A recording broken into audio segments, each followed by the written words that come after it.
दोस्तों नमस्कार। आज़ाद का अड्डा में मैं एक बार फिर गुरमीत सिंह आज़ाद एक बार फिर आप लोगों के सामने हाजिर हूँ अपना नया शो लेकर। आज मैं बात करना चाहूँगा दोस्तों कि मैं काफ़ी दिन से कुछ मैं रिसर्च में लगा हुआ था, तो उसमें मैं देख रहा था कि क्या किसी के व्यक्तित्व को देखकर उसके थॉट्स को सोचा समझा जा सकता है, क्या उसके विचारों को कि उसके मन में क्या चल रहा है, ऐसा कुछ सोचा जा सकता है, समझा जा सकता है। तो जब मैंने रिसर्च की तो मुझे पता लगा कि कुछ लोग ऐसे होते हैं जो किसी का भी व्यक्तित्व देखकर उसके अंदर के मनोभावों का, उसके आचरण के तरीके का, उसकी सोच का, उसकी कमज़ोरियों का और उसकी जो खूबियां हैं वो सब का आकलन कर लेते हैं। तो फिर मैंने कोशिश की, मैंने कहा कि ऑनलाइन मैं देखूं कि ऐसा कोई व्यक्ति है, तो काफ़ी व्यक्ति थे उसमें। मैं ये बात इसलिए कह रहा हूँ क्योंकि मोदी के बारे में किसी ने भी उनके व्यक्तित्व को देखकर कोई आकलन नहीं किया। ऐसे किसी विशेषज्ञ का आकलन प्रस्तुत नहीं करवाया गया सोशल मीडिया पे जो कि साइंटिफिकली मोदी की चाल को देखकर, उसके हाव भाव को देखकर, उसके पहनावे को देखकर ये अंदाज़ा लगा सके कि मोदी के मन में क्या चल रहा है। तो मैंने कुछ लोगों से संपर्क किया, उनसे बात करने की कोशिश की, तो उन्होंने कैमरे पे आने से मना कर दिया।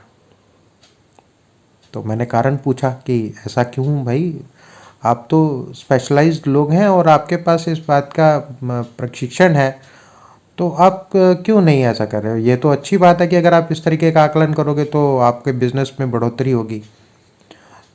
तो उन्होंने मुझे जो बात बताई वो काफ़ी परेशान कर देने वाली थी।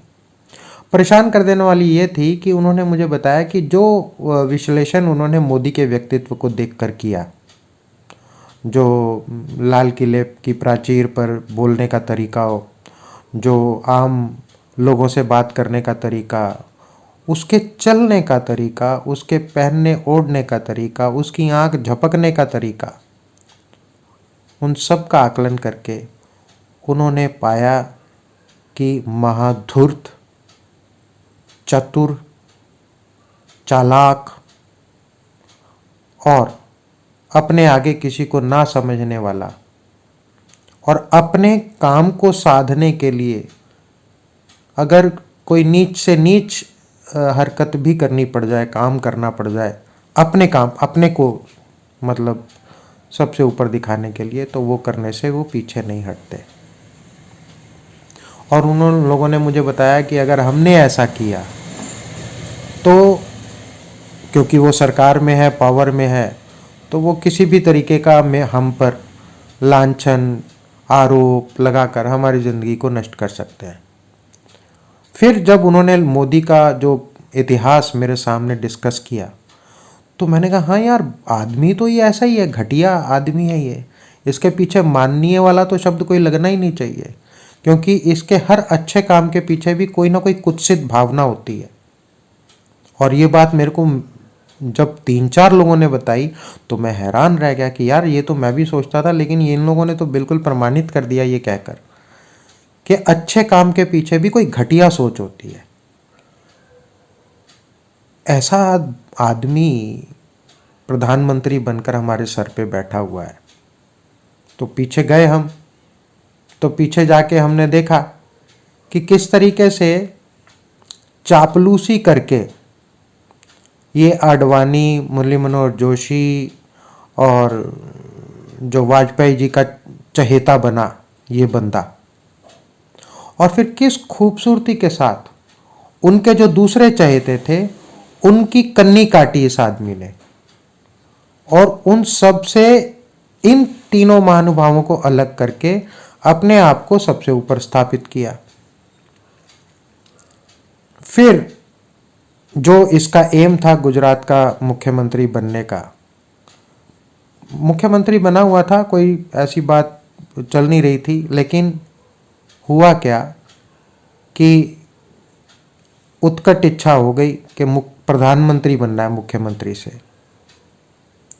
और तब रची गई गोधरा की कहानी। और वहाँ से डिवाइड एंड रूल का सिलसिला जब शुरू हुआ तो इतना ज़बरदस्त तरीके से चला कि उसमें सब नप गए।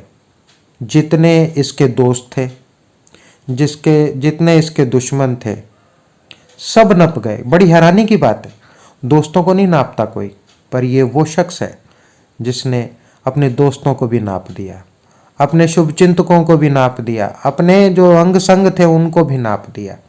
इसकी हिस्ट्री अगर कोई खंगालेगा तो सिवाय जहर के इस आदमी में कुछ नहीं है।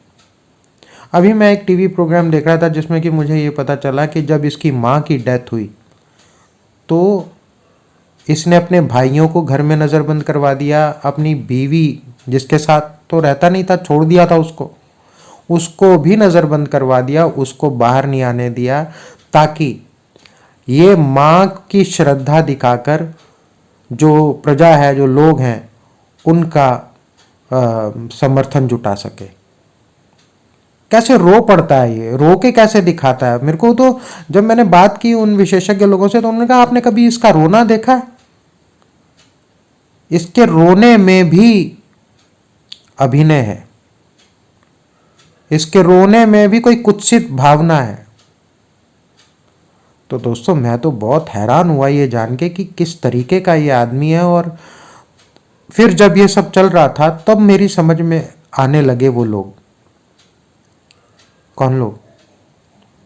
वो सुअर, वो हरामजादे, वो घटिया माओं की औलादें जो दंगों में लोगों के घर लूटते हैं, दुकानें तोड़ते हैं, हत्याएं करते हैं, बलात्कार करते हैं।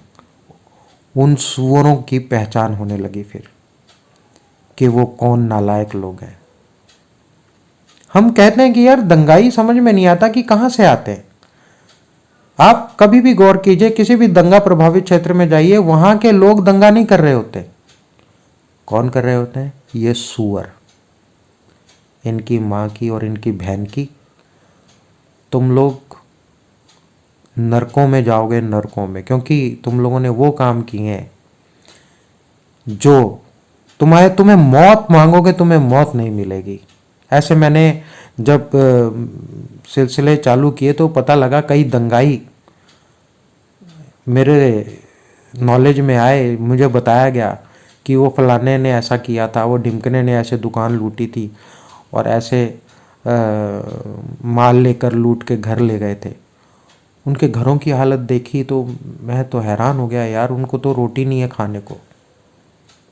एक मौका मिला था अच्छा काम करने का, वो भी गलत काम कराए और अपनी भी ज़िंदगी आज़ाब कर दी, और जिसकी तो ज़िंदगी आज़ाब करनी थी वो तो कर ही बैठे।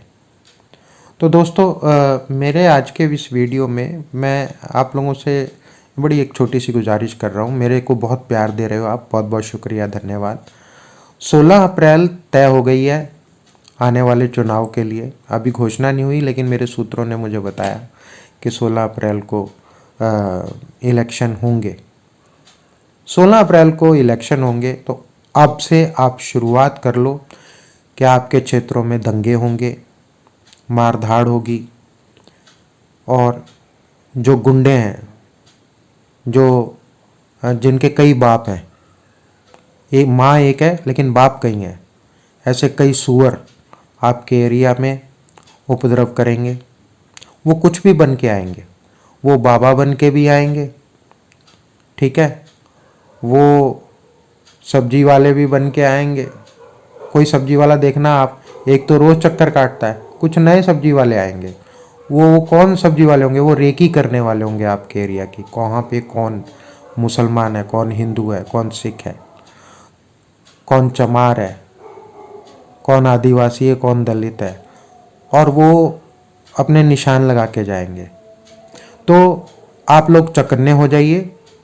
अपने घर के बाहर कोई निशान देखें तो उसको रिमूव कर दीजिए तुरंत। अगर अपने घर के आसपास कोई असामान्य चिन्ह दिखता है, आदमी दिखता है, औरत दिखती है, बच्चों को भी इन्होंने ऐसा ही कर दिया है, बच्चों को भी नोट कीजिएगा। कोई ऐसा दिखता है तो आप तुरंत क्वेश्चन कीजिए उससे कि वो उस एरिया में क्या कर रहा है, क्योंकि आपकी आज की हुई ये पड़ताल आपके भविष्य को बचा लेगी, आपके पड़ोसियों को बचा लेगी, आपको बचा लेगी, समाज को बचा लेगी। और ऐसे लोग जो आपको उनके सुर में पता लगेगा वो धर्म की बात करेंगे, ऐसे लोगों को अपने घर में मत लाइए, ऐसे लोगों से वास्ता मत रखिए। आप अपने काम में ध्यान दीजिए और सोशल मीडिया पे जितनी भी ऐसी चीज़ें आती हैं जिससे कि आपको तुरंत क्रोध आ जाता है, तो 10 से लेके 1 तक उल्टी गिनती गिनिए और 1 पे पहुंचने के बाद आप जजमेंट कीजिए कि आपका क्रोध आना कितना ठीक था। मैं शर्त लगा के कह सकता हूं, आप ये जान जाएंगे कि आप कितनी बड़ी मुसीबत में पड़ने वाले थे जिससे आप बच गए।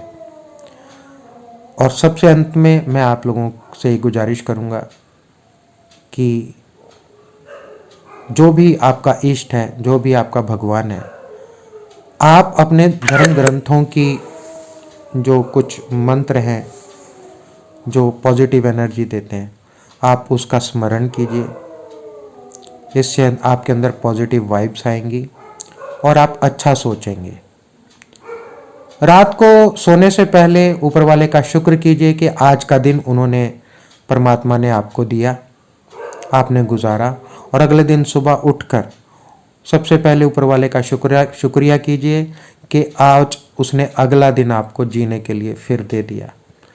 मेरा ये मैसेज आप अपने तक मत रखना, बाकियों तक, अपने दोस्तों तक, यारों तक, पड़ोसियों तक ऐसे ही पहुंचाइए। मेरा ये वीडियो आपको अच्छा लगता है तो इसको लाइक कीजिए, बहुत अच्छा लगता है तो शेयर भी कर दीजिए, और अगर बहुत बहुत बहुत अच्छा लगता है तो सब्सक्राइब कीजिए ताकि आपको आने वाले मेरे वीडियो, इसी तरीके के संदेश आपको लगातार मिलते रहें। नमस्कार।